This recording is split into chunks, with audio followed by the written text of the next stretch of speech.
4대 사화를 간단히 좀 언급을 해볼까요? 4대 사화와 관련된 부분 간단히 좀 언급을 해보면 조선 초기에서 중기로 넘어가는 요 시점에 그죠?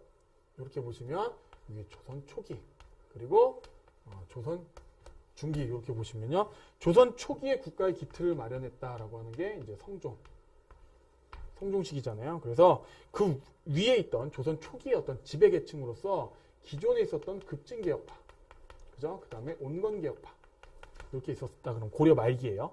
어떻게 국가를 개혁할 것이냐를 놓고 이들이 이제 관학파, 그죠? 그리고 이들이 조선 건국하고 나서 지방으로 가서 살림 세력이 되잖아요. 그죠?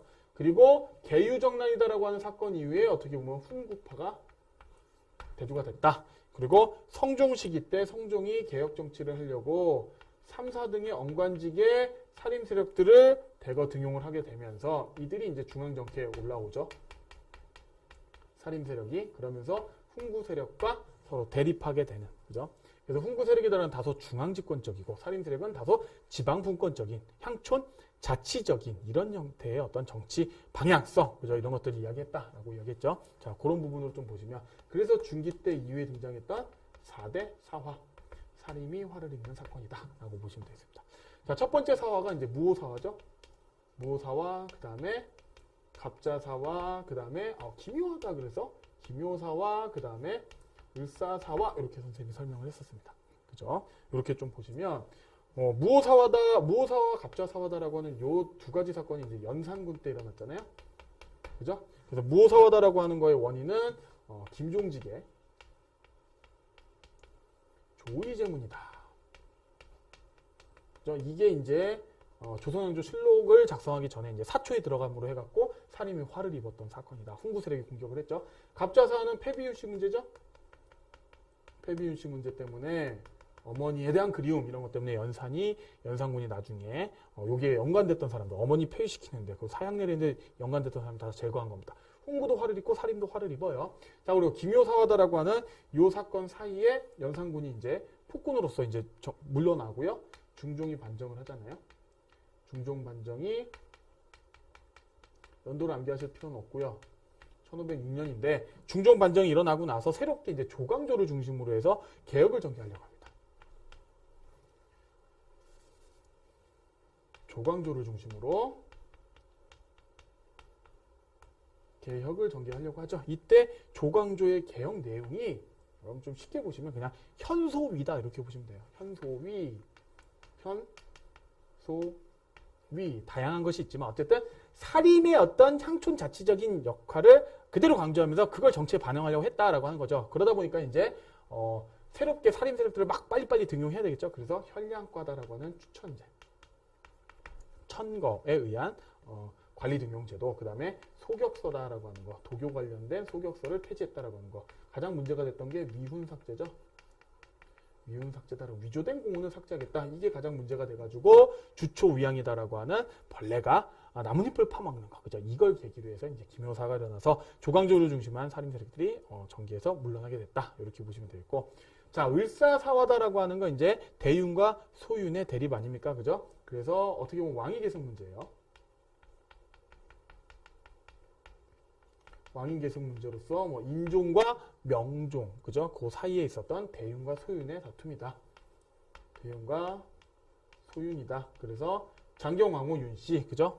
첫째기 때문에 대윤, 그 다음에 둘째 문정왕후 윤씨가 이제 둘째 소윤이다라고 보시면 되고, 이쪽이 이제 인종이고 이쪽이 이제 명종의 어머니들입니다. 그래서 이쪽 계통으로서 대립이 일어났고, 결국 소윤 계통이 이제 대윤 계통을 공격해서 제거한 사건이 이제 을사사화다 이렇게 보시면 되겠습니다. 그렇게 되면서 어떻게 보면 문정왕후 또는 뭐 윤원영을 중심으로 하는 외척들이 이제 득세하게 되죠, 그죠? 그렇게 되면서 4대 사화 이후에 결국 어떻게 보면 이제 외척 정치. 뭐 다른 말로 이제 척신 정치 이렇게 이야기하는데 외척 정치에 대한 개혁 이걸 어떻게 할 것이냐를 놓고 어떻게 보면 이제 선조 이후 때 어떻게 보면 살림이 전국을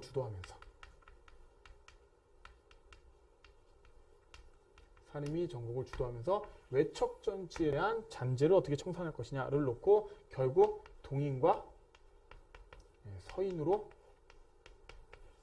구분이 됐다라고 하는 이야기죠. 그죠? 큰 틀에서는 그렇지만 실질적으로 이들이 나뉘게 됐던 어떤 그 계기가 됐던 자리, 관직이 바로 이조전랑이다라고 하는 거죠. 이조전랑 아까 선생님이 간단히 이야기하는데 이 자리가 왜 그렇게 중요하냐? 이조전랑은 크게 보면 두 가지가 있어요. 뭐냐면 3사의 저 주요 요직이라 그랬죠. 3사의 언관을 추천할 수 있는 권한이 있어요. 그 다음에 이조전랑의 후임자를 추천할 수 있는 권한이 있습니다. 그렇다는 얘기는 이조전랑 자리에 동인계층이 앉으면요. 3사의 주요 언관직하고요. 그 다음에 또 이조전랑 자리가 다 동인계층이 장악할 수 있어요. 그 다음에 서인계층이 앉으면 서인계층이 다 장악할 수 있어요. 그만큼 요직입니다. 그래서 이조전랑에 누구를 앉히느냐 가지고 서로 다툼이 일어난 거예요. 대표적으로 동인은 김효원, 그죠? 김효원 쪽이다라고 보시면 되고, 이들을 밀었던 사람들이 새롭게 올라온 신진사림 아닙니까? 그죠? 신진사림이다라고 놓고 보시고, 그죠? 신진사림 세력들입니다. 자, 그 다음에 이들은 굉장히 적극적인 개혁을 주장했죠. 그리고 이들을 중심으로 한 사람들을 좀 봤더니 이황과 조식학풍을 계승했던 주로 영남 지역 출신이더라. 그래서 영남학파. 그래서 이렇게 여러분들 같이 좀 보시면 되겠습니다. 그 다음에 서인계층이 어떻게 보면 대표적인 사람이 심의겸이다. 심의겸을 중심으로 했던 요 세력이다. 그래서 이쪽은 동쪽이고 건천동 이쪽은 이제 서인계층이 심의겸 쪽이 서쪽 정동 쪽이기 때문에 이렇게 이제 동인과 서인으로 나뉘었다라고 하는 거. 이들은 이제 기성 세력이죠. 기성사림입니다. 그죠? 이들은 이 외척 정치에 대한 척신 정치에 대한 개혁을 어떻게 해요? 굉장히 소극적이다. 그리고 이들을 모아봤더니 어떻더라? 이 또는 뭐 성운을 중심으로 했던 경기도와 충청도 지역의 사람들, 그래서 기호학파다. 이렇게 이제 이야기를 하고 있습니다. 그리고 이렇게 된 그 이후의 상황은 이제 나중에 조선 후기로 가서 우리가 좀 보도록 하겠습니다. 어쨌든 여러분 그 4대 사화를 중심으로 해서 사림이 화를 입었지만 선조 때 사림이 전국을 주도할 수 있었던 근본이 됐던 것이 바로 서원과 향약이다라는 거죠. 서원과 향약이다라고 하는 거죠. 이 두 가지는 반드시 좀 기억을 하시기 바래요. 그래서 서원이다라고 하는 것과 향약이다라고 하는 것, 그죠? 그래서 서원의 최초의 서원은 대표적으로 이제 풍기군수 주세붕이 만든 백운동 서원이다라고 하는 거 좀 보시고, 향촌을 어떻게 보면 좀 그 향촌에서 그 선현을 유학자죠. 선현을 기리면서 학문을 연구하는 그런 곳이 이제 서원이다라고 하는 거고, 향약이다라고 하는 건 어떤 지방의 향촌 자치 귀약이죠. 그죠? 이런 것들을 중심으로 해서 조광조가 여시 향약이다라고 하는 걸 보급하면서부터 이제 보급이 됐는데, 뭐 이이나 또는 아니면 뭐 그 이황의 경우에 향약에 대해서 바라보는 좀 관점이 조금 다르다. 도덕적인 부분이 이황이고, 그 다음에 이는 다소 좀 어떻게 보면 좀 그 현실적인 부분들을 좀 많이 반영을 했다. 이런 부분 좀 같이 좀 보시면 될 것 같아요. 그래서 서원과 향약이다라고 하는 거 같이 좀 구분해서 보시기 바랍니다. 굉장히 중요한 부분입니다.